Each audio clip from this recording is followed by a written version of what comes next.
Let's talk about opportunities. Opportunities are located into the account and they are here to state your negotiation. Let's look how it is. This is how an opportunity looks like.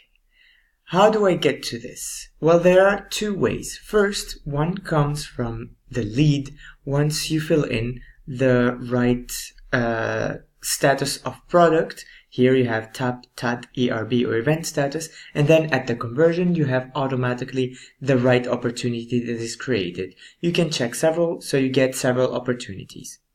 The second way is directly from the account. You check in the account the contact, you click on the contact, and then you click on the button New Opportunity and you choose the right opportunity type.